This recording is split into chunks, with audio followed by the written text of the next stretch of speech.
میں نے بتا دیا کہ جسم کی تربیت اور پرورش کے لیے تو اللہ نے یہ زمین آسمان کا نظام چلایا ہے، اور تو روح کی تربیت کے لیے اور پرورش کے لیے اللہ نے کیا نظام چلایا؟ تو ذہن میں رکھیے، میں نہایت اختصار کے ساتھ بات کروں گا، میں نے آگے بھی جانا ہے، ذرا توجہ رہے گی تو آپ سمجھ جائیں گے کہ روح کی نظام میں تربیت اور روح کی نظام پرورش کے لیے اللہ سبحانہ و تعالیٰ نے 2 سلسلے جاری فرمائے. ان میں سے ایک سلسلہ ہے کتاب اللہ کا اور دوسرا سلسلہ ہے رجال اللہ. روح کی تربیت کے لیے اللہ نے 2 نظام چلائے ہیں. ایک، اللہ سبحانہ و تعالیٰ نے روح کی تربیت کے لیے آسمانوں سے کتابیں نازل فرمائی. جب سے یہ انسان کا رشتہ زمین سے قائم ہوا ہے، اس دن سے اللہ سبحانہ و تعالیٰ نے کتابوں کا سلسلہ جاری فرمایا. حضرت آدم علیہ السلام سے لے کر آخری اللہ کے نبی جناب محمد الرسول اللہ صلی اللہ علیہ وسلم کی بعثت تک اللہ سبحانہ و تعالیٰ ہر دور میں، ہر زمانے میں ضرورت کے لحاظ سے کتاب نازل فرماتے رہے. آدم علیہ السلام پر بھی صحیفے نازل ہوئے، اور پھر جب ضرورت پڑی تو اللہ سبحانہ و تعالیٰ نے حضرت شیس علیہ السلام پر بھی صحیفے نازل فرمائے. پھر آگے بڑھے، انسانیت آگے بڑھی، ضرورت بڑھی تو اللہ سبحانہ و تعالیٰ نے حضرت نوح علیہ السلام پر صحیفے نازل فرمائے. اسی طرح انسانیت کا یہ سلسلہ آگے بڑھتا گیا، اور ضرورت کے مطابق اللہ سبحانہ و تعالیٰ آسمانوں سے کتابیں نازل کرتے رہے. اور صرف کتابیں نازل نہیں کی، بلکہ اللہ سبحانہ و تعالیٰ نے کتابوں کے ساتھ ساتھ ان کتابوں کو سمجھانے کے لیے اور اس کتاب کے اندر جو احکام ہیں ان احکام کا عملی نمونہ دکھانے کے لیے انبیاء کرام علیہم السلام کا سلسلہ بھی جاری فرمایا. صرف کتابیں نہیں نازل کی، کتابوں کے ساتھ کتابوں کے اندر احکام ضرور تھے، مگر ان احکاموں کو عملی طور پر آپ کے سامنے کر کے دکھائیں اور عملی طور پر اس کی مثال آپ کو فراہم کریں، اس کا نمونہ آپ کو فراہم کریں. تو اللہ سبحانہ و تعالیٰ نے ان کتابوں کے ساتھ ساتھ انبیاء کرام علیہم السلام کا سلسلہ بھی جاری فرمایا. تو 2 نظام ہوئے، ایک نظام کتاب اللہ کا اور دوسرا نظام رجال اللہ کا، جسے انبیاء کرام علیہم السلام کے عنوان سے پیش کیا جاتا ہے. یہاں تک یہ سلسلہ چلتا رہا، یہاں تک کہ جناب محمد الرسول اللہ صلی اللہ علیہ وآلہ وصحبہ وسلم کی باری آئی. تو اللہ سبحانہ و تعالیٰ نے انسانوں کی ہدایت کے لیے، اور اگر میں یہاں یہ کہوں کہ صرف انسانوں کی ہدایت کے لیے تو غلط ہوگا، بلکہ اللہ سبحانہ و تعالیٰ نے جنات کی ہدایت کے لیے بھی، صرف انسانوں کی ہدایت کے لیے نہیں بلکہ جنات کی ہدایت کے لیے بھی، اور صرف اپنے دور اور اپنے علاقے کے انسان اور جنات کے لیے نہیں بلکہ جناب رسول اللہ صلی اللہ علیہ وسلم کو اللہ سبحانہ و تعالیٰ نے ہر دور اور ہر علاقے کے لیے، ہر زمانے کے انسانوں کی ہدایت کے لیے اور ان کو نیک راہ دکھانے کے لیے جناب محمد الرسول اللہ صلی اللہ علیہ وسلم کو مبعوث فرمایا. چنانچہ قرآن مجید میں اللہ سبحانہ و تعالیٰ ارشاد فرماتے ہیں وَمَا أَرْسَلْنَاكَ إِلَّا كَافَّةً لِلنَّاسِ بَشِيرًا وَنَذِيرًا. میری ماں اور بہنوں، مجھے اس وقت اللہ سبحانہ و تعالیٰ کی عطا کردہ توفیق سے، اور مولانا آپ کے بہت بڑے استاذ بھی ہیں اور بہت بڑے عالم بھی ہیں والسول کے ماشاءاللہ، حضرت مولانا عبدالاول صاحب مفسر قرآن بھی ہیں، اور حضرت مولانا غلام صاحب، ان دونوں حضرات کی موجودگی میں، ان کی برکت سے، اور دوسرے علماء کرام بیٹھے ہوئے ہیں، ان کی برکت سے یہ آیت کریمہ جو اللہ نے خطبے میں مجھ سے پڑھوائی ہے وہ یاد آ گئی. کہ جس میں اللہ سبحانہ و تعالیٰ کی پاک بارگاہ میں حضرت ابراہیم علیہ السلام دعا کر رہے ہیں، اور جب دعا کر رہے ہیں تو اللہ سبحانہ و تعالیٰ سے پوری انسانیت کے لیے جو چیزیں مانگی جا رہی ہیں، آپ ان میں غور کریں تو دو چیزیں مانگ رہے ہیں۔ ایک ان کے لیے روزی روٹی کا مسئلہ ہے، وَارْزُقْ أَهْلَهُ مِنَ الثَّمَرَاتِ مَنْ آمَنَ مِنْهُمْ بِاللَّهِ وَالْيَوْمِ الْآخِرِ۔ ایک تو ان کے لیے روزی روٹی کا انتظام، یعنی ان کی جسمانی تربیت کے لیے، ان کے جسمانی نظام کی درستگی کے لیے روزی روٹی بھی مانگ رہے ہیں، اور آگے چل کر ربنا وابعث فیہم رسولا منہم یتلو علیہم آیاتک کا کہہ کر اللہ سبحانہ و تعالیٰ سے اپنے امت کی اور اپنے ملت کی روحانی تربیت کا نظام بھی سوال کر رہے ہیں۔ بڑی عجیب بات ہے، دنیا والے وہ ہوتے ہیں جو صرف سوچتے ہیں جسم کا، کہ جسم کی تربیت کیسے ہو اور جسمانی قوت اور طاقت کیسے باقی رہے اور باڈی کیسے اسمارٹ رہے اور ہم کیسے اسمارٹ رہیں باڈیلی، فزیکلی۔ لیکن اللہ کے پیامبر اور اللہ کے پیغمبر اور اللہ کے رسول اور اللہ کے فرستادہ یہ جب انسانوں کے بارے میں سوچتے ہیں تو صرف یہ نہیں سوچتے کہ یہ فزیکلی کیسے تندرست رہیں اور چاق و چوبند رہیں، بلکہ وہ یہ سوچتے ہیں کہ فزیکلی چوک و چابند رہنے کے ساتھ ساتھ یہ کس طرح اسپریچولی بھی توانا رہیں، تندرست رہے، مضبوط رہے۔ چنانچہ آپ کو حضرت ابراہیم علیہ السلام کی اس دعا سے یہ تو معلوم ہو ہی گیا ہوگا، اندازہ ہو گیا ہوگا کہ اللہ کے پیغمبر اپنے ملت کے لیے اور اپنے آنے والے اور اپنے ماننے والوں کے لیے کس طرح دونوں چیزیں مانگ رہے ہیں۔ چنانچہ کتابوں میں آتا ہے کہ جب حضرت ابراہیم علیہ السلام نے دعا کی تو اللہ تعالیٰ نے حضرت جبرائیل علیہ السلام کو بھیجا اور کہا کہ جا کر میرے پیارے ابراہیم سے کہہ دو، میرے خلیل سے کہہ دو کہ اے پیارے ابراہیم، ہم نے آپ کی دعا قبول کر لی، ہم نے آپ کی دعا کو سنا اور آپ کی دعا قبول کر لی۔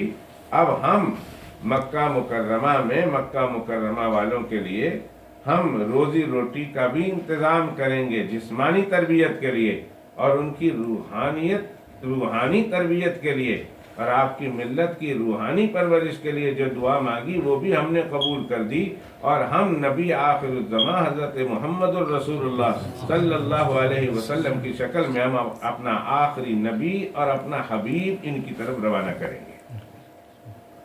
چنانچہ جناب رسول اللہ صلی اللہ علیہ وسلم تشریف لائے، اور اللہ سبحانہ و تعالیٰ کے جناب رسول اللہ صلی اللہ علیہ وسلم کے ساتھ اللہ نے قرآن مجید و فرقان حمید و برہان رشید بھی عطا کیا۔ تو اب اللہ کے پیغمبر علیہ السلام قرآن لے کر آئے اور قرآن کا عملی نمونہ بن کر آئے جناب رسول اللہ صلی اللہ علیہ وسلم، اور قرآن مجید کے احکامات کی جناب رسول اللہ صلی اللہ علیہ وسلم نے نہ صرف تعلیمات دی، قولی تعلیم دی، بلکہ اللہ کے پیغمبر علیہ السلام نے قرآنی احکامات پر عمل کر کے امت کے سامنے عملی نمونہ بھی پیش کیا۔ وہ بہت سارے احکامات تھے قرآن مجید کے جو ہم کو سمجھ میں نہیں آتے تھے۔ وہ قرآن مجید اس لیے کہ وہ اللہ کا کلام ہے اور ہم بندے ٹھہرے، کہاں ہم اور کہاں اللہ سبحانہ و تعالیٰ کا کلام۔ تو اللہ سبحانہ و تعالیٰ کا کلام کہاں ہماری سمجھ میں آتا، ہماری سمجھ اتنی عالی اور وسیع تو تھی نہیں۔ تو اللہ سبحانہ و تعالیٰ نے اپنے کلام کو ہم تک پہنچانے کے لیے، سمجھانے کے لیے انبیاء کرام علیہ السلام کا واسطہ اختیار کیا، اور یوں فرمایا قرآن مجید میں وَأَنزَلْنَا إِلَيْكَ الذِّكْرَ لِتُبَيِّنَ لِلنَّاسِ مَا نُزِّلَ إِلَيْهِمْ۔ پیغمبر، ہم چاہتے تو قرآن کو آسمانوں پر لکھ دیتے، ہم چاہتے تو قرآن مجید کو پہاڑوں پر اتار دیتے، ہم چاہتے تو قرآن مجید کو کسی بڑی دیوار پر لکھوا دیتے، اگر ہم یہ سارا کام کر لیتے، مگر ان لوگوں میں، مخلوق میں اور ہمارے بندوں میں اتنی عقل اور سمجھ کہاں تھی کہ وہ قرآن مجید کو سمجھ پاتے۔ اس لیے ہم نے، اے پیغمبر، ہم نے آپ کو چنا ہے اور قرآن مجید ہم نے آپ پر نازل کیا ہے، تاکہ آپ میرے بندوں کو قرآن مجید کے ایک ایک احکام کھول کر سمجھائیں اور کر کے دکھائیں، تاکہ ان کو پتہ چل جائے کہ اللہ سبحانہ و تعالیٰ کی مراد اس حکم سے کیا ہے اور کیسی ہے۔ چنانچہ اگر اللہ تعالیٰ قرآن مجید لکھ دیتے پہاڑوں پر اور اس میں لکھا ہوتا اقیم الصلاۃ، نماز قائم کرو، یقین کیجئے اب جو آپ پڑھنے والی بچیاں ہیں وہ تو جانتی ہیں کہ الصلاۃ کا لغوی طور پر معنی کیا ہے، کتنے معنی ہیں صلاۃ کے لغوی طور پر۔ یقین کیجئے صبح ہو جاتی قیامت تک کی، لیکن ہم الصلاۃ کے صحیح مراد کو نہ پہنچ پاتے، ہمیں سمجھ میں نہ آتا کہ صحیح صلاۃ کیا ہے۔ جتنے ہم سب لغت اٹھا لیتے اور لغت اٹھانے کے بعد اپنے اپنے ذوق کے مطابق ہم اس کا ترجمہ کرتے اور اس پر صلاۃ پر عمل کرتے، صلاۃ کو قائم کرتے۔ یہ حکم ایک جو ہے مذاق بن کر رہ جاتا۔ کروڑوں لاکھوں اربوں خربوں درود و سلام ہو میرے اور آپ کے آقا جناب رسول اللہ صلی اللہ علیہ وسلم پر، میرے ماں باپ اور ساری کائنات ان پر فدا ہو جائے۔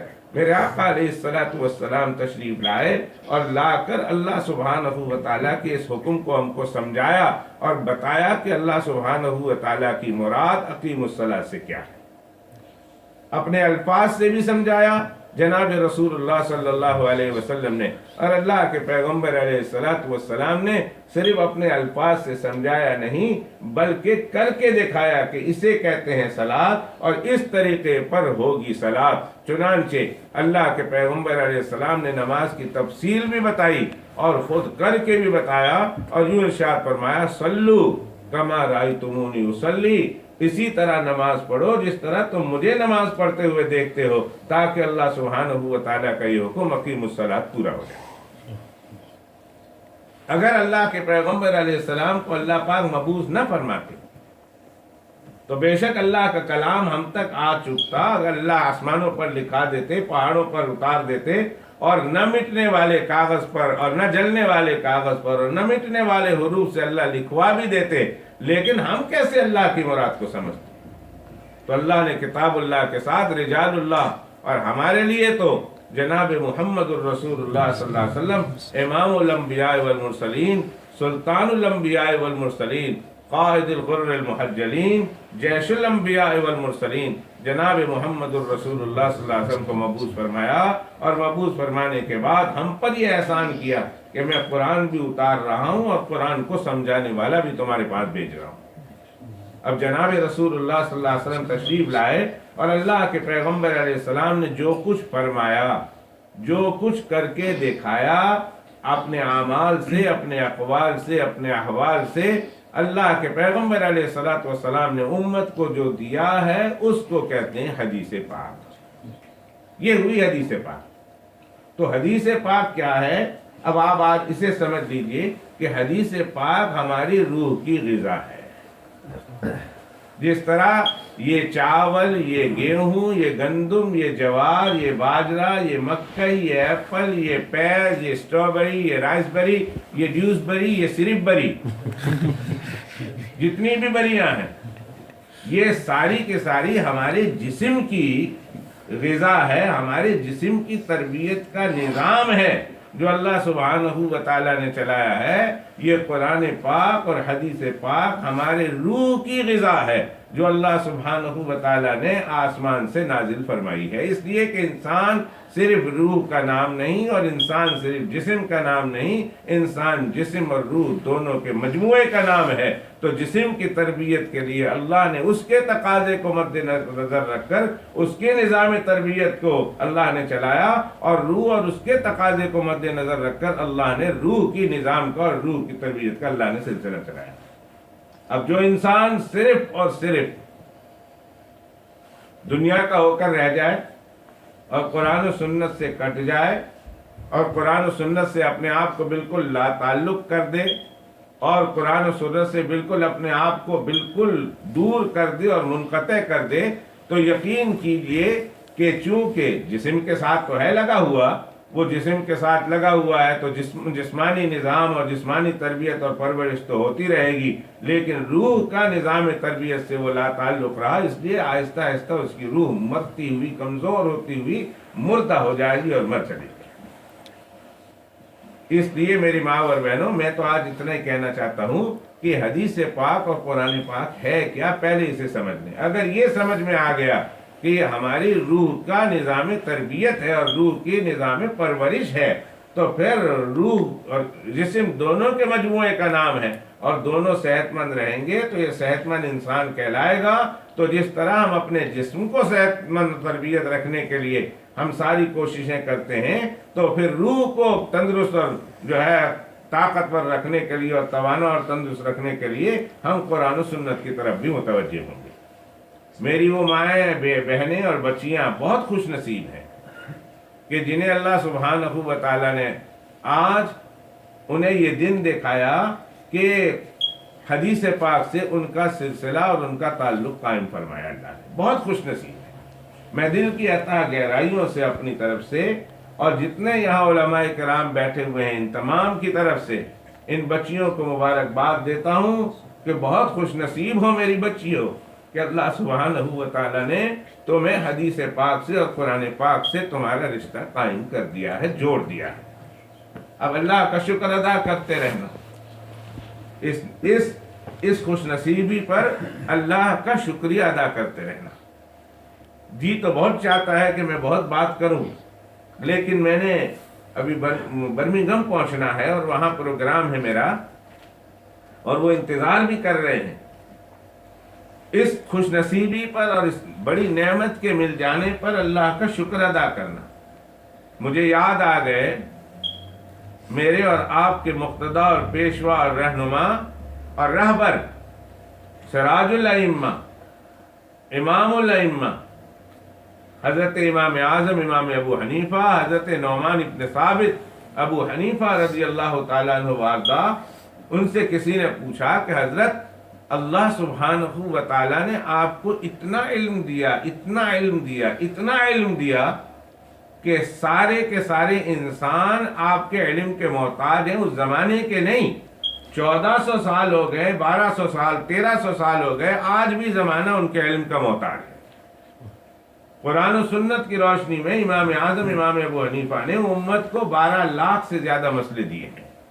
1.2 ملین سے زیادہ مسائل قرآن و پاک سے اور حدیث پاک سے استنباط کر کے امام اعظم امام ابو حنیفہ نے امت کو دیے۔ فجزاہ اللہ عنا احسن الجزاء۔ اللہ ابو حنیفہ کی قبر پر اور تربت پر لاکھوں رحمت نازل فرمائے۔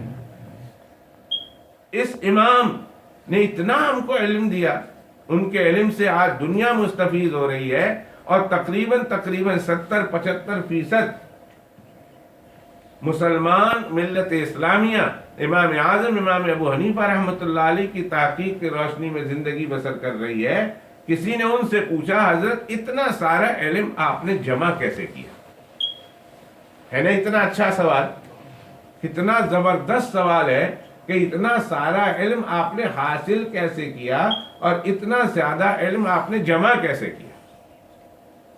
تو اگر میرے اور آپ جیسا ہوتا تو پتہ نہیں کیا کیا کہتے، میں اتنا دور گیا ہوں، اتنے علماء کے پاس رہا ہوں، اتنی زندگی میں نے علم کے میدان میں گزاری ہے وغیرہ وغیرہ۔ آپ اور کوئی مجھ سے پوچھے، آپ سے پوچھے تو ہم اور آپ کیا جواب دیں گے، ہر ایک سوچ لے۔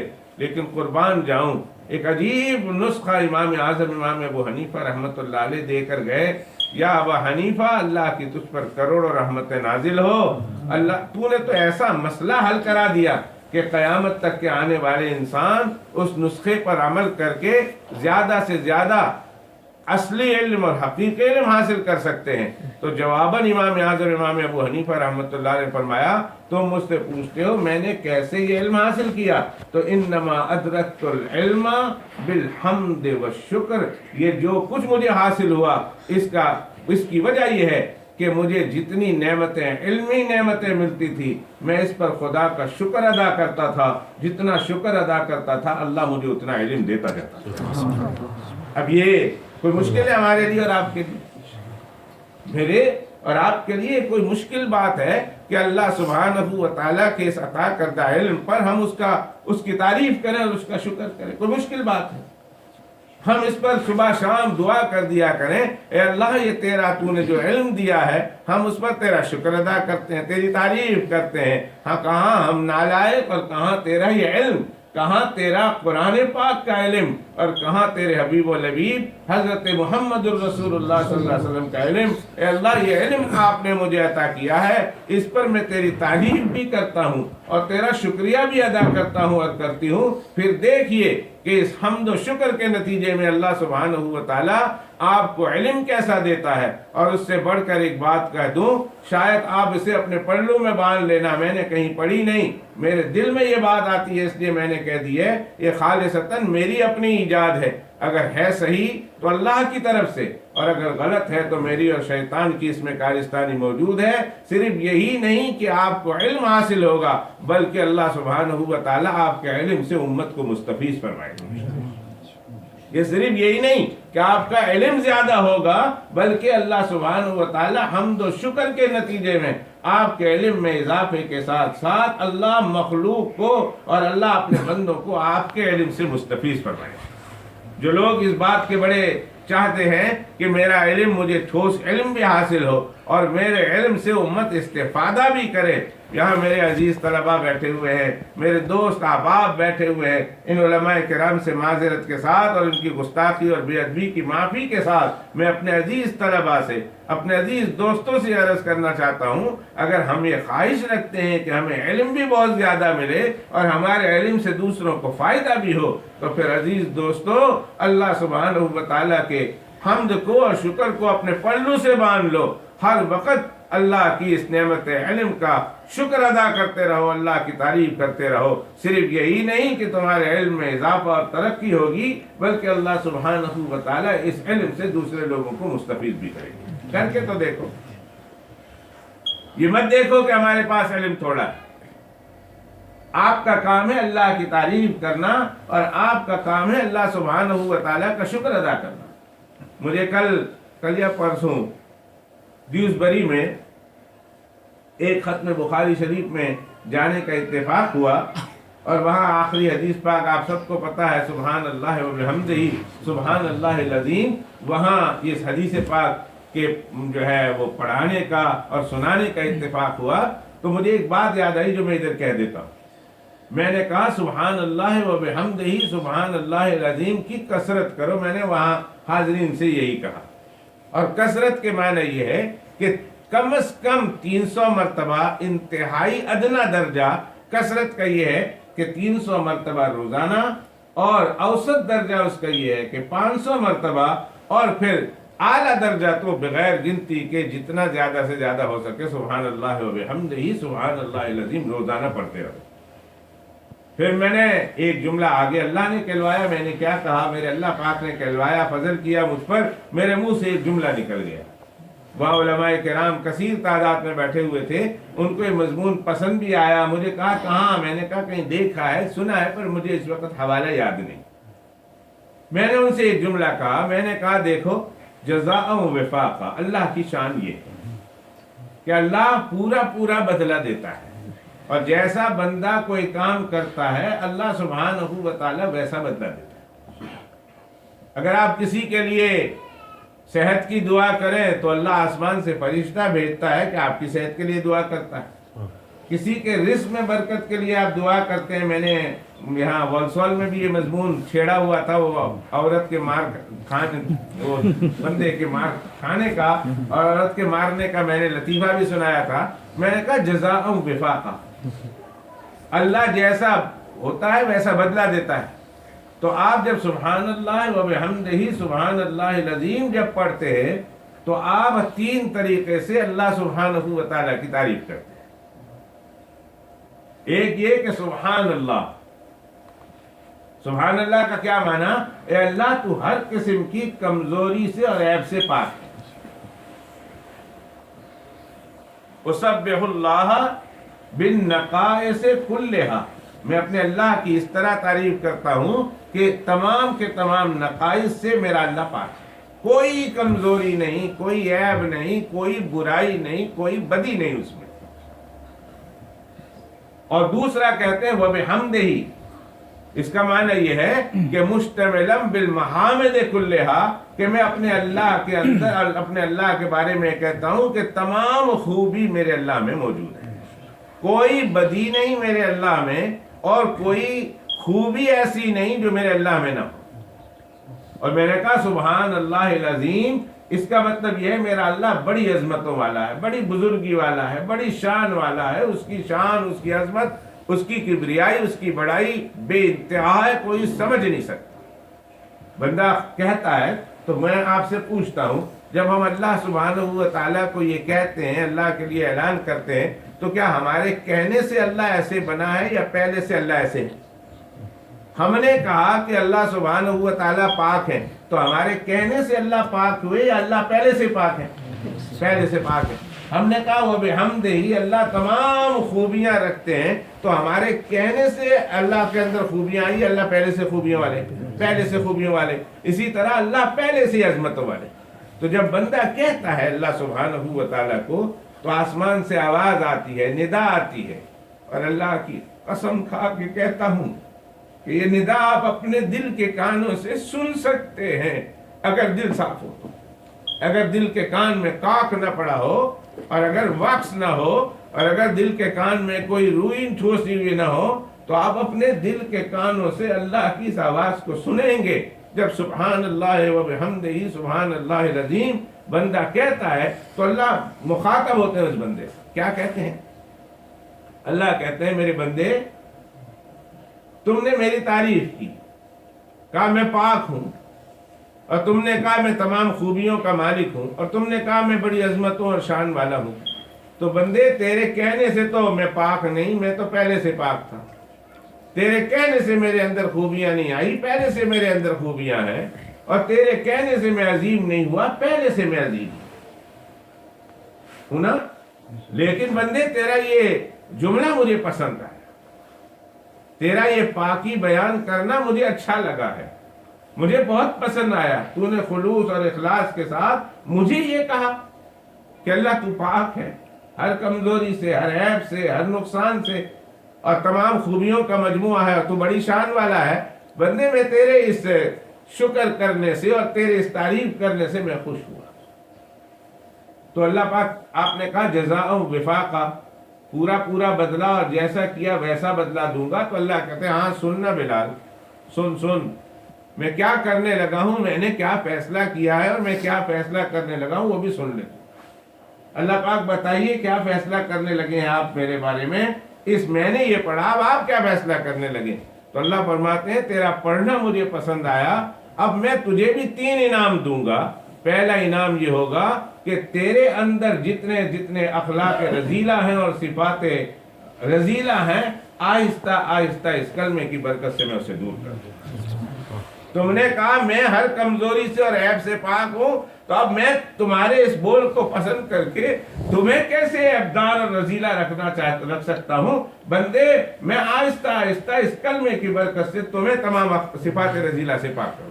اور اللہ کی قسم کھا کے کہتا ہوں، میں نے وہاں بھی قسم کھائی، بخاری شریف سامنے تھی، اور ابھی اس وقت میرے سامنے مشکات المصابیح سامنے موجود ہے، میں قسم کھا کے کہتا ہوں بڑے بڑے برائیوں میں پڑے ہوئے انسان سبحان اللہ کی تسبیح کی برکت سے اور ان کے ذکر کی اور اوراد کی برکت سے اللہ نے انہیں راہ ہدایت عطا فرمائی، رذیلہ نکل گئی۔ کتنے لوگ آئے، میں کسی کے بارے میں کہتا نہیں، بڑے بڑے شرابی آئے، بڑے بڑے زانی آئے، بڑے بڑے جواری آئے، حتیٰ کہ کوئی کسی کے اندر کوئی چھوٹی موٹی برائی تھی، مثلا بد نظری تھی، مثلا وہ سگریٹ پیتا تھا، وہ ہیروئن میں مصروف تھا، وہ منشیات کا عادی تھا، وہ کوکین پیتا تھا، وہ کوکین میں تھا، وہ دوسری بیماریوں میں تھا، اور وہ چاہتا تھا کہ میں ان بیماریوں سے میری جان چھوٹ جائے مرنے سے پہلے۔ یقین کیجئے 40 سال کا عادی مجرم شرابی تھا، اور اس کو ڈاکٹر نے کہہ دیا تھا کینسر ہے، کینسر، اور تیرا اندر کا سب کچھ ختم ہو گیا ہے، 6 مہینے ہیں۔ لیکن وہ چھوڑنا چاہتا تھا، شراب کو چھوڑ نہیں سکتا تھا۔ اس کے خون میں اور اس کی رگوں میں اتنا شراب جا چکی تھی کہ ڈاکٹر کے اطلاع دینے کے بعد بھی اس سے شراب چھوٹتی نہیں تھی. وہ روتا ہوا آیا کہ اس حال میں مر گیا تو اللہ کو کیا جواب دوں گا, کچھ کیجئے. ڈاکٹر عاجز ہیں اور ڈاکٹروں نے جواب دیا لیکن میری عادت چھٹتی نہیں ہے. جب اسے سبحان اللہ کی تسبیح پڑھنے کو کہی اور اخلاص کے ساتھ اس نے سبحان اللہ پڑھنا شروع کیا, اللہ نے سبحان اللہ کی برکت سے مرنے سے پہلے اس کو شراب سے چھڑا دیا. اور لوگوں کے بھی بڑے مسئلے ہیں, بڑے واقعات ہیں. اب علماء کرام ہیں, آپ لوگوں کے پاس ایسے لوگ آتے رہتے ہیں, آپ سے پوچھتے رہتے ہیں, آپ انہیں بتا دیں کہ سبحان اللہ جب کہتا ہے بندہ وبحمدہ, میرے خاندان میں عزت نہیں ہے, میرے گھر میں میری عزت نہیں ہے, بچے میری عزت نہیں کرتے, جو ہے فلاں میری عزت نہیں کرتے, یہ نہیں کرتے, وہ نہیں کرتے, اور میرے اندر خوبیاں, میں یہ نماز پڑھنا چاہتا ہوں, میں یہ کرنا چاہتا ہوں, میں حاجی بننا چاہتا ہوں, میرے اندر کچھ خوبیاں جمع ہو جائیں, میں دین کا کام کرنا چاہتا ہوں, یہ خوبیاں میرے اندر جمع نہیں ہوتی, تو پھر آپ ان لوگوں کو بتائیے کہ سبحان اللہ کے ساتھ وہ بحمدہ پڑھنا شروع کریں. جب وہ بحمدہ کہتا ہے تو اللہ کہتا ہے اچھا ساری خوبیاں میرے لیے تو ثابت کر رہا, میں تو خوبیوں کا مجموعہ ہوئی ہوں, مگر تیرا پڑھنا مجھے پسند آیا ہے. بندے میرا بھی نام اللہ نہیں جو تیرے اندر خوبی نہ پیدا کر, مجھے بھی اللہ مت کہنا اگر میں تیرے اندر خوبی پیدا نہ کر دوں. سبحان اللہ و بحمدہ کی برکت سے اللہ بندے کے اندر خوبیاں پیدا کرتا ہے, نمازی بن جاتا ہے, تہجد گزار بن جاتا ہے. ارے میرے پیارو, میں ایک بات کہنا چاہتا ہوں, اللہ نے سبحان اللہ و بحمدہ کی برکت سے کئی لوگوں کو جو ہے تہجد گزار اور ذاکر بنا دیا. اور پھر سبحان اللہ العظیم, نہیں لوگ, میرا معاشرہ میری عزت نہیں کرتا, بیوی نہیں عزت کرتی, بچے نہیں عزت کرتے, میرا شوہر میری عزت نہیں کرتا, میں خدمت کرتی ہوں, میں سب کچھ کرتی ہوں, میرا بیٹا, میری بیٹی, میرا شوہر, میرا گھر والا, میرے بڑے, کوئی نہیں میری بات سنتے اور میری عزت نہیں کرتے, میرے کام والی جیسی, نوکرانی والی جیسی میری حیثیت ہے, معاشرے میں مجھے کوئی پوچھتا نہیں ہے. بتا دیجئے اسے کہ وہ سبحان اللہ العظیم کا کثرت کے ساتھ ورد کریں, پھر دیکھیے اللہ سبحانہ و تعالیٰ اس عظیم کلمہ کی برکت سے لوگوں کی نگاہوں میں سے کتنا اونچا مقام عطا کرتا ہے, اللہ اسے کتنی عزتیں دیتے ہیں. کیا ہے, ہم ایک, میں اپنی مثال دینا برا سمجھتا ہوں لیکن میں چونکہ بات ہی ایسی ہے اس لیے میں کہتا ہوں کیا میں اور کیا میری حیثیت, کیا پدی اور کیا پدی کا شوربہ, کیا میں اور کیا میری حیثیت. لیکن اللہ سبحانہ و تعالیٰ کا کرم ہے, اللہ کا احسان ہے, جب اس نے شان دینی ہوتی ہے. اتنے دنیا کے ایسے ملکوں میں چلا گیا ہوں کہ جہاں بڑے بڑے مالدار لوگ جانے کا تصور بھی نہیں کر سکتے, اور مفت آیا ہوں, مفت ہو آیا ہوں, نہ ٹکٹ کے پیسے دیے, نہ کھانے کے پیسے دیے, ایک پینی بھی کہیں خرچ نہیں ہو رہی ہے, اور دنیا گھوم کے آیا ہوں جہاں بڑے بڑے مالدار سوچتے ہیں کہ اگر میں وہاں گھومنے کے لیے جاؤں گا اتنے میرے پیسے لگ جائیں گے. یہ کس کی برکت ہے, یہ عظمت ہے, یہ شان کس نے عطا کی, اللہ نے عطا کی. تو آپ بھی جب اللہ سبحانہ و تعالیٰ کسی کو عظمت شان عطا کرتے ہیں, پھر وہ نہیں دیکھتے, جب کسی کا ہاتھ پکڑ کر اٹھاتے ہیں پھر وہ جون سا بھی انسان ہو, کتنا ہی رذیل کیوں نہ ہو, وہ اسے اتنا بلند کرتے ہیں کہ دنیا والوں کے لیے وہ رشک بن جاتا ہے. تو خیر میری ماں اور بہنوں, حمد کیجئے, میری بات یہاں سے نکل گئی دور زیادہ, حمد کیجئے اور شکر ادا کیجئے, اور اللہ سبحانہ و تعالیٰ کا شکر ادا کرتے رہیے. دیکھیے پھر اللہ سبحانہ و تعالیٰ آپ کے علم میں اور آپ کے کیسے علم میں اضافہ اور ترقی کرتا ہے, اور آپ کو کیسا نور علم حاصل ہوتا ہے, اور پھر کس طرح اللہ سبحانہ و تعالیٰ آپ کے علم سے لوگوں کو مستفید کرتا ہے. لیکن ساتھ ساتھ ایک بات اور بتا دوں, نیت آپ نے اس علم کے حاصل کرنے سے کیا رکھنی چاہیے, لوگوں کی نگاہوں میں بڑا بننے کی نیت نہ کرنا. ایک بات میں کچھ باتیں کہنا چاہتا ہوں, لیکن چھوٹا منہ اور بڑی بات, ایک تو یہ بھی ہے, اور دوسرا یہ کہ وقت انتہائی قلیل ہے, قصور میری ہے, میں دیر سے پہنچا اس لیے کہ موٹر وے پر ٹریفک بہت زیادہ تھی, اور جو میرے میزبان تھے ان میزبانوں میں آدھے میزبان بھی اسی ٹریفک میں پھنسے ہوئے تھے, وہ تو میرے پیچھے آئے, وہ ولورہمپٹن گئے اور میرے بعد آئے, اور میں بری سے جو ہے ان سے تھوڑی جلدی پہنچ گیا ہوں. اللہ ان کے جانے کو میرے آنے کو بھی قبول و مقبول فرمائے. تو خیر میں یہ کہنا چاہتا تھا, اس علم کو آپ نے اللہ کی رضا کے لیے حاصل کرنا ہے. اس علم کے حاصل کرنے کی نیت یہ ہو کہ یہ میری روحانی غذا ہے، یہ میری روحانی تربیت کا سامان ہے، تو میں یہ علم اس لیے حاصل کر رہی ہوں یا کر رہا ہوں تاکہ مجھے یہ معلوم ہو جائے صحیح طریقے سے کہ میں نے اپنے روح کی کیسی تربیت کرنی ہے اور اپنے روح کی کیسی پرورش کرنی ہے۔ اس لیے کہ اگر روح مر گئی تو کچھ بھی نہیں، یہ تو بڑی عظیم چیز ہے۔ مردہ روح کے ساتھ اللہ کے سامنے کیسے حاصل ہوں گا؟ اس لیے مجھے اپنی روح کو زندہ کرنا ہے، زندہ رکھنا ہے، اور صرف زندہ نہیں رکھنا بلکہ اس کو توانا، تندرست، مضبوط اور قوی رکھنا ہے۔ اس لیے میں علم حاصل کر رہی ہوں۔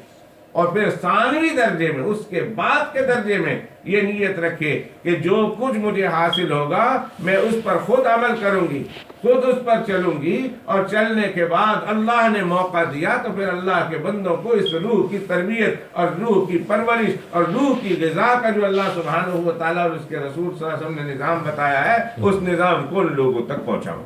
نیت یہ کرنی، پہلے دن سے یہ نیت نہ کرنا کہ بھائی میں بڑی کہلاؤں، علامہ کہلاؤں، فاہمہ کہلاؤں، عالمہ کہلاؤں، فاضلہ کہلاؤں، مولویانی کہلاؤں، اور میرا یہ ہو، رستانی کہلاؤں۔ نہ، سب سے پہلے یہ سوچ لے کہ یہ علم حاصل میں تو صرف اللہ کی رضا کے لیے کر رہی ہوں تاکہ مجھے معلوم ہو جائے کہ میری روحانی تربیت اور میری روحانی پرورش کیسے ہو، اور اس پر میں خود عمل کروں گی، اور عمل کرنے کے بعد پھر زمانے کو اس کی طرف دعوت بھی دوں گی اور اس زمانے کی رہنمائی بھی۔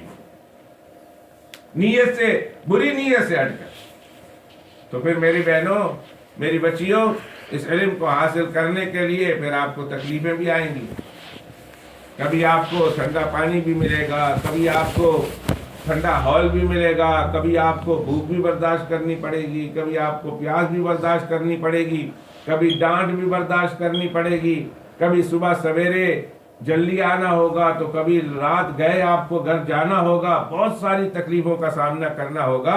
لہذا چونکہ اپنی ضرورت ہے، لوگ دیکھتے نہیں، نظام جسم کی تربیت کے لیے اور پرورش کے لیے تکلیفیں نہیں اٹھاتے، دھکے نہیں کھاتے۔ دودھ والا صبح 2 بجے 3 بجے آپ کے دروازے پر آتا ہے، ساری رات جاگتا رہتا ہے، گلیوں میں پھرتا رہتا ہے۔ اب وہ برف نہیں دیکھتا، وہ سردی گرمی نہیں دیکھتا، بڑے بڑے برف پڑے ہوئے ہیں، اس میں چل رہا۔ پوسٹ مین کو دیکھو، کچھ پیسے آ جائیں گے تو میں کیا کروں گا، میں اپنے جسمانی نظام کو مضبوط کروں گا، اس کے لیے کتنی محنتیں کرتے۔ تو یہ جسم سے بڑھ کر روح ہے، اور روح کے اعلیٰ نظام کے لیے اور اس کی تربیت کے لیے اگر آپ کو تھوڑی بہت تکلیف برداشت کرنی پڑ جائے تو اس کو خوشی خوشی برداشت کرنا، اس لیے کہ اس کے نتیجے میں صرف یہی نہیں کہ آپ کی روح مضبوط ہوگی بلکہ اس کے نتیجے میں آپ کو روح کا پیدا کرنے والا اللہ مل جائے گا۔ اس لیے میری ماں، میری بہنوں، میری بچیوں، میری بیٹیوں، میری ماں، جو بھی مشکات شریف شروع کر رہے ہیں، میں انہیں انتہائی دل کی عطا گہرائیوں سے مبارک دیتا ہوں، اور انہیں ان کے لیے دعا گو ہوں کہ اللہ سبحانہ و تعالیٰ انہیں ان تمام نعمتوں کا مستحق بنائے، ان تمام فضیلتوں کا اور بشارتوں کا اور وعدوں کا مستحق بنائے جو جناب رسول اللہ صلی اللہ علیہ وسلم نے حدیث پاک سے وابستہ ہونے والے اور حدیث پاک سے تعلق رکھنے والوں کے لیے احادیث میں ارشاد فرمائی۔ مبارک ہو آپ کو، بہت مبارک ہو کہ اللہ کے پیغمبر علیہ الصلوۃ والسلام کے آپ نائب اور خلیفہ بننے جا رہے ہیں۔ بہت بڑی بات ہے، بہت بڑی بات ہے۔ کبھی کبھی کہاں جاتے ہیں تو ہمارا تعارف کراتے ہیں نا کچھ لوگ، تو تعارف کراتے ہوئے یوں کہتے ہیں کہ یہ جی شیخ الحدیث قطب عالم حضرت مولانا زکریا صاحب رحمۃ اللہ علیہ کا خلیفہ ہے۔ بڑی عزت ہے، اللہ تعالیٰ نے عطا کی ہے، بڑی شان ہے، اللہ کی اس نعمت کا شکر ادا کرتے ہیں۔ لیکن حضرت شیخ رحمۃ اللہ علیہ کی عزت پر، ان کے نسبت پر، ان کے نیابت پر اتنا فخر ہے، تو پھر جناب رسول اللہ صلی اللہ علیہ وسلم جس کو اپنا نائب مقرر کرنے جا رہے ہوں اس نیابت پر کتنا فخر کرنا چاہیے۔ فرمایا اللہم ارحم خلفائی، اے اللہ میرے نائب اور میرے خلفاء پر رحم کر۔ قلنا من خلفاؤک یا رسول اللہ، صحابہ کرام کہتے ہیں ہم نے کہا یا رسول اللہ صلی اللہ علیہ وسلم آپ جن خلفاء کے لیے دعا کر رہے ہیں وہ کون ہیں، کن کے لیے آپ دعا کر رہے ہیں کہ اللہ تعالیٰ کی رحمت ہو میرے خلیفاؤں پر، خلفاؤں پر؟ تو اللہ کے پیغمبر علیہ السلام فرمایا الذین یاتون من بعدی، وہ لوگ آئیں گے میرے بعد آئیں گے، وَيَرْوُونَ أَحَادِيثِ، اور میرے حدیث کی روایت کریں گے، وَيُعَلِّمُونَهَا النَّاسَ، اور میرے حدیث کو لوگوں تک پہنچائیں گے، جن کے اندر یہ 3 خوبیاں ہوں گی۔ آئیں گے میرے بعد، حدیث پاک کو پڑھیں گے اور پڑھنے کے بعد سمجھیں گے اور سمجھنے کے بعد عمل کرتے ہوئے دوسرے لوگوں کو عمل کرائیں گے، اس کو جناب رسول اللہ صلی اللہ علیہ وسلم اپنا خلیفہ بنا رہے ہیں، بتا رہے ہیں۔ میری ماں اور بہنوں مبارک دیتا ہوں، آج اصل موقع تھا آپ کو دعوت بنانے کا، یا آپ کھلاتے یا پھر میں آپ کو کھلاتا، پر میں تو ادھر رہنے والا ہوں نہیں، بول سول کا، اس لیے میں صرف کھانے والا ہوتا، کھلانے والا تو ہوتا نہیں۔ یہ انتظامیہ کا یا آپ کی قصور ہے یا انتظامیہ کی تقصیر ہے، آپ لوگوں کو تھوڑا ہلکا ہاتھ رکھنا ہے، یا آپ کی تقصیر ہے یا آپ لوگوں کا عورتوں کا قصور ہے کہ اتنا بڑا اعزاز ملنے جا رہا ہے آپ کو کہ رسول اللہ صلی اللہ علیہ وسلم کی نیابت اور نائب بنائے جا رہے ہیں۔ اس موقع پر تو ہمیں بہت خوشی کا اظہار کرنا چاہیے۔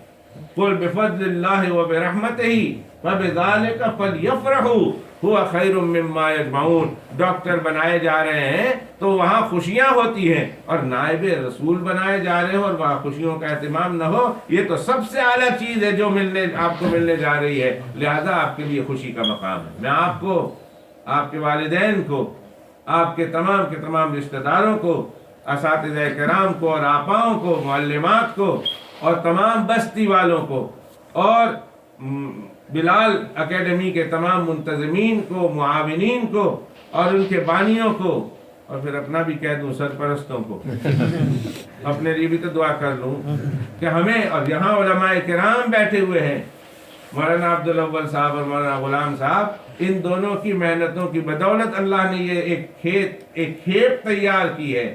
اب تو یہ دادا پیر ہو گئے، اب تو ان کی، یہ تو بڑے آگے لوگوں میں سے ہے کہ ان کی محنتوں کی بدولت، ان کی جد و جہد اور کوششوں کی بدولت اللہ نے یہ منتظمین جو بلال اکیڈمی چلا رہے ہیں تیار فرمائے ہیں، اور وہ تمام کے تمام لوگ کہ جو اس انتظامیہ کو چلانے کے لیے جو ہے رجال کار بنے ہیں، اور پتہ نہیں کس کس کی محنتیں، کس کس کی دعائیں ان کو اس مرتبے تک پہنچانے میں معین اور مددگار رہی ہے، وہ تو اللہ ہی جانتا ہے۔ آج وہ یہاں ہیں کہ اللہ کی پاک بارگاہ میں پہنچ چکے ہیں، دعا ہے کہ کل قیامت کے دن اللہ انہیں اپنا خصوصی قرب عطا فرمائے، مقام قرب میں اللہ سبحانہ و تعالیٰ انہیں جگہ عطا فرمائے، اور جو زندہ ہیں اللہ ان کی جان مال عزت آبرو میں برکت عطا فرمائے، ان کے فیوز سے بہت رہتے زمانے تک اللہ دنیا کو مستفیض فرمائے، اور جو جا چکے ہیں اللہ تعالیٰ ان کی قبروں کو نور سے منور فرمائے۔ میں پھر مبارکباد دیتا ہوں مشکوٰۃ المصابیح کے افتتاح کے موقع پر، اور میں نے جو بسم اللہ الرحمن الرحیم پڑھی ہے وہ میں نے مشکوٰۃ المصابیح کی پڑھی ہے، اس لیے یوں سمجھیے کہ مشکوٰۃ المصابیح آپ کی شروع ہو گئی۔ اب یہ مصابیح کیا ہے اور مشکوٰۃ کیا ہے، یہ دو الگ الگ کتاب ہے۔ لفظ مشکوٰۃ المصابیح ہی بتا رہا ہے یہ کہ یہ دو کتاب ہے، ایک مشکوٰۃ اور ایک المصابیح ہے، اور دونوں کے لکھنے والے الگ الگ ہیں۔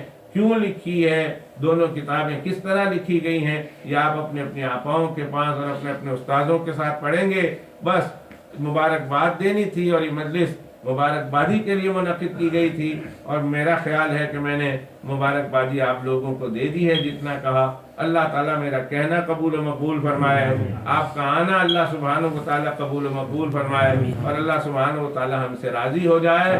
ہماری جس طرح ہم جسمانی تربیت کے لیے کوشاں ہیں، جسمانی صحت تندرستی کے لیے ہم محنتیں کرتے ہیں، کیا کیا نہیں کرتے، جم تک جاتے ہیں، اور جم پیسے دے کر جاتے ہیں، اور بعض لوگ تو ایسے ہیں جو جم میں رہتے ہیں، یعنی 12 گھنٹے جم میں، 2 گھنٹے باہر، اور گھر میں 8-10 گھنٹے رہتے ہیں، تو ان کا جم جو ہے وہ پہلا مکان ہے اور ان کا اپنا مکان دوسرا مکان ہے۔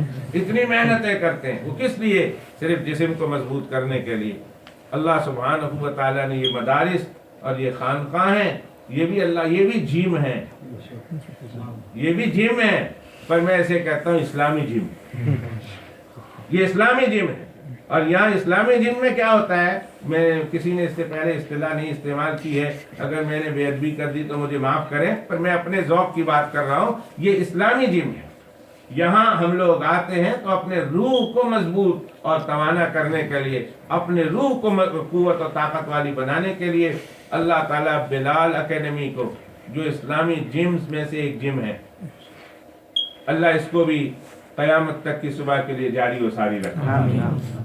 ان کی انتظامیہ کو، جنہوں نے بہت محنت کے ساتھ، بہت دعاؤں کے بعد، بڑی تڑپ کے بعد، بڑی جد و جہد اور کوشش کے بعد یہ جگہ حاصل کی ہے، اللہ تعالیٰ ان کی انتظامیہ اور انتظامیہ کی اولادوں اور ان کی نسلوں اور قیامت تک کے آنے والی نسلوں میں اللہ دین کو باقی رکھنے کے فیصلے کرائیں۔ حافظ قرآن اور علماء اٹھائیں اللہ ان کے، اور حضرت امام مہدی اور حضرت عیسیٰ علیہ السلام آئیں تو ان کی فوج میں اللہ سبحانہ و تعالیٰ ہماری اور ان کی نسلوں کا اللہ سبحانہ و تعالیٰ ساتھ رکھے۔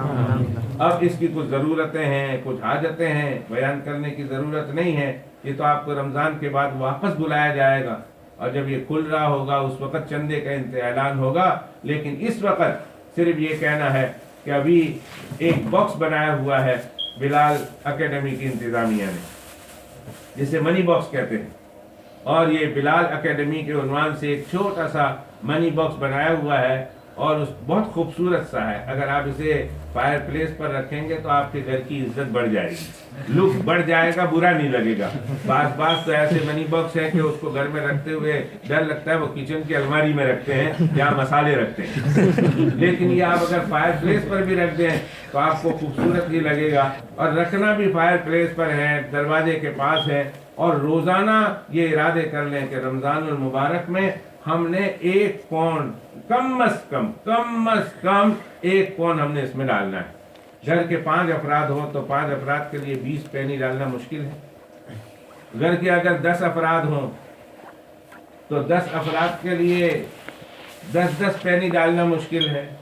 گھر کا ہر فرد روزانہ کی بنیاد پر 1 پاؤنڈ کم از کم اس کے اندر ڈالے، اور اس نیت کے ساتھ ڈالے کہ اللہ آج میں نے روزہ رکھا ہے، تیرے فضل و کرم سے تیرا شکر ادا کرتی ہوں، عبادتیں کی ہے، تراویح پڑھی ہے، پڑھائی ہے، روزہ رکھا ہے، قرآن کی تلاوت کی ہے، اس پر تیرا شکر ادا کرتی ہوں، اور تیرے راہ میں تیرے دین کے لیے 1 پاؤنڈ ڈالتی ہوں۔ تو آپ اسے 1 پاؤنڈ ڈال دیں، یہ اللہ کا شکر بھی ہو جائے گا، اللہ سبحانہ تعالیٰ کی حمد بھی ہو جائے گی، اور اللہ سبحانہ تعالیٰ کے یہاں پاک بارگاہ میں قبولیت کا ذریعہ بھی بن جائے گی، اور پھر مدرسے کا اور جو ہے اکیڈمی کا تعاون بھی ہو جائے گا۔ اس لیے کم از کم 1 پاؤنڈ تو ضرور ڈالنا ہے۔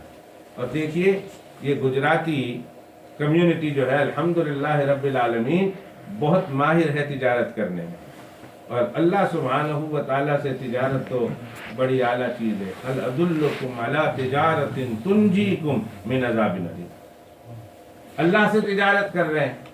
یہ گجراتی ویسے بڑے تیز ہوتے ہیں۔ ایک گجراتی کسی نئی جگہ پہ ہندوستان میں یو پی میں چلا گیا، سننے والی بات ہے، لطیفہ ہے، اور اس پر میں اپنی بات ختم کروں گا۔ وہ یو پی میں چلا گیا، اس کو کام شام ملا نہیں تھا، تو وہ یو پی میں جا کر اس نے ایک دکان کھول دی، اور آگے لکھ دیا ڈاکٹر بلال، اور نے کہا میرے پاس آ کر علاج کرا لو، 20 پاؤنڈ لوں گا، اور اگر تمہیں صحت نہیں ملی تو 100 پاؤنڈ دوں گا۔ 20 پاؤنڈ میرے چارج ہیں، اور اگر تمہیں صحت نہیں ملی تو تمہیں 100 پاؤنڈ دوں گا۔ یہ ایک نیا ایڈورٹائزمنٹ تھی، ایک نیا طریقہ تھا اس گجراتی کے مال بنانے کا، پیسے بنانے کا، تجارت کرنے کا۔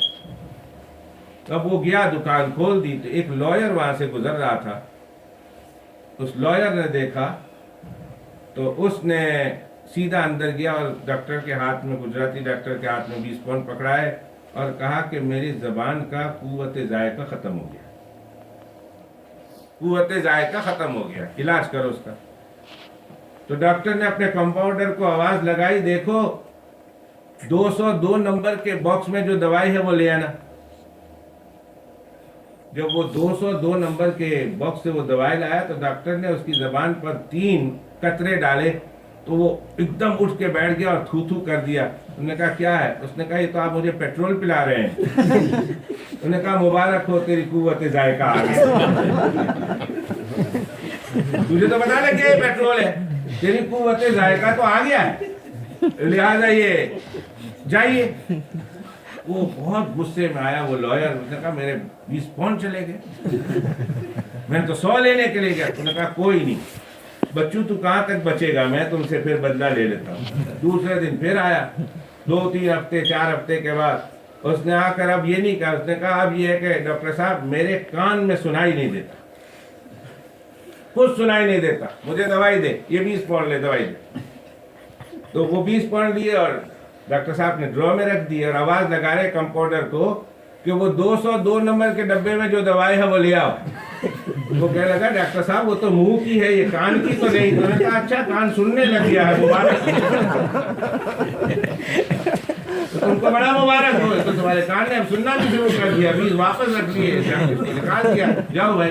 بہت غصہ آیا اس کو، نے کہا یہ میرے 20 چلے گئے، میں تو 100 لینے آیا تھا۔ نے کہا اب میں ایسا کروں گا کہ ڈاکٹر مجبور ہو کر مجھے 100 دے گا، کوئی نہیں 40 تو فائدہ ہو جائے گا، 60 فائدہ ہو جائے گا۔ اس کے بعد وہ 2-3 مہینہ اس نے کہا ڈاکٹر کو بھول جانے دو۔ 2-3 مہینے کے بعد وہ ڈاکٹر صاحب کے پاس پھر گیا، وہ ڈاکٹر صاحب نے پہچان لیا اس کو، انہوں نے کہا یہ چکر ضرور کرے گا۔ انہوں نے کہا ڈاکٹر صاحب میری آنکھوں سے کچھ دکھائی نہیں دیتا۔ ڈاکٹر صاحب نے کہا ٹھیک ہے لیٹ جا۔ لیٹ جانے کے بعد ڈاکٹر صاحب نے اسے کہا کمپاؤنڈر کو وہی 202 نمبر کے اندر سے دوائی لیا اور آنکھ کھولو اور آنکھ میں ڈالی۔ آنکھ میں ڈالی نا تو تھوڑی دیر کے بعد وہ کہنے لگا نظر آیا؟ انہوں نے کہا کچھ نظر نہیں آیا، کچھ نظر نہیں آیا۔ ڈاکٹر صاحب نے کہا میں ہار گیا اور تو جیت گیا، یہ لے جاؤ 100 کا نوٹ۔ جیسے اس نے 100 کا نوٹ لیا تو دیکھا، کہنے لگا ڈاکٹر صاحب یہ 100 کا نہیں یہ تو 20 کا ہے۔ ڈاکٹر نے کہا مبارک ہو، اب تو تجھے نظر آنا بھی شروع ہو گیا، 20 لے لے۔ واپس 20 لے لیے۔ تو گجراتی تو سودا کرنے میں، تجارت کرنے میں پہلے سے بڑے ماہر ہیں، اور جب خصوصیت کے ساتھ تجارت اللہ کے ساتھ ہو اور رمضان المبارک کا مبارک مہینہ ہو جہاں 1 کے 70 بن جاتے ہیں کم از کم، اور پھر اخلاص کی بقدر تو اللہ ہی جانتا ہے کہ کتنے، اور پھر مدارس میں ہو یہ 1 × 7، اور جو مدارس میں اور اس طرح کی دینی معاملات میں جہاں دین کے بلندی ہوتی ہو وہاں اگر دیا جائے تو قرآن شریف کا مضمون یہ ہے کہ اللہ 1 کے بدلے 700 کم از کم دیتے ہیں۔ 1 کے بدلے 700، اور 700 کو 70 ٹائم ملٹیپلائی کر دو، اللہ اکبر کبیرہ۔ 1 کے کتنے ہو گئے حساب تو مجھے نہیں آتا، 70 ٹائم ملٹیپلائی کر دو 7 کو، تو اتنے ہزاروں گنا اللہ سبحانہ و تعالیٰ 1 کے بدلے عطا کریں گے، اور پھر اس میں جس قدر خلوص ہوگا، جس قدر پیار ہوگا، اللہ سبحانہ و تعالیٰ بڑھاتے چلے جائیں گے۔ اس لیے آنے والی تمام ماؤں اور بہنوں سے میں گزارش کروں گا کہ 1 ڈبہ لیتے ہوئے جائیں، اور روزانہ دیکھیں۔ ایک تو طریقہ ہے کہ ہم اخیر میں 30 پاؤنڈ دے دیں گے، ایک طریقہ یہ ہے کہ پہلے دن 30 پاؤنڈ ڈال دیں، ایسا مت کرنا، بلکہ روزانہ 1 پاؤنڈ ڈالنا۔ اس طرح اپنی عبادتوں پر حمد اور شکر کرنے کا اور اللہ کی تعریف کرنے کا آپ کو موقع بھی روزانہ فراہم ہوگا۔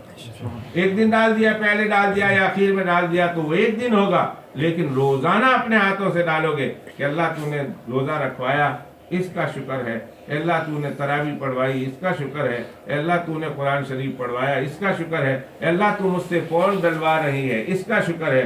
تو شکر کے جذبات، ہم کے جذبات، اور روزانہ آپ کے دل و دماغ میں تازے ہوتے رہیں گے، اور روزانہ اللہ کے یہاں آپ کا درجہ اور اللہ کے یہاں آپ کا قرب اور تقرب بڑھتا جائے گا۔ اللہ مجھے آپ کو اس کی توفیق عطا فرمائے۔ ربنا تقبل منا انک انت السمیع العلیم وتب علینا انک انت التواب الرحیم۔